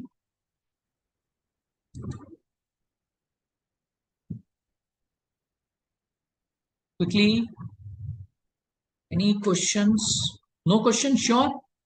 Everyone clear?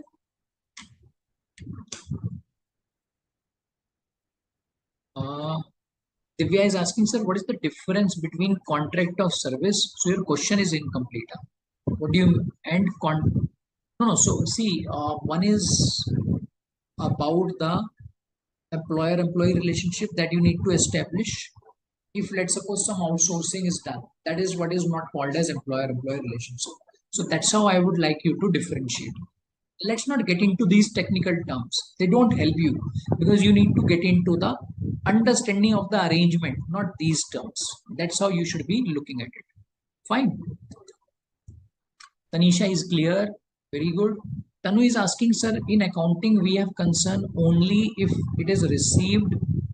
No, so in accounting, currently the part that we have looked at and we have considered as short term was the one which is due for payment, not received, which is due for payment within 12 months from the balance sheet date. Okay. Okay. Then I think Priyanshi is asking, sir, in this example, if the policy is of 2 years carry forward, 0.5 leave will be the liability for 31st. Yes. Then of course that will be carried forward. And then of course the expectation will have to be looked into as to what will happen in the next year, what will happen in the next to next year. Accordingly, the total liability will have to be created. Okay. Tanu is clear, very good. Soumya is asking non-accumulating benefits. No, so if there is non-accumulating, that is lapsed, why will you recognize it? Okay, so for 92 employees, if you remember, 2 leaves which were unused, those are non-accumulating only. Okay, so will you create a provision for that? No. Why? Because that is not expected to be paid. Clear? Okay. All right. So then I think we can just close this discussion over here. Yeah. So thanks everyone for your time and for this wonderful participation today. All right. Thanks so much. But please make sure that before we meet next, you revise this part that we have covered. So we'll continue from here. Huh? Okay. So thank you everyone. So we can just close this session, Manish. Over. Thanks.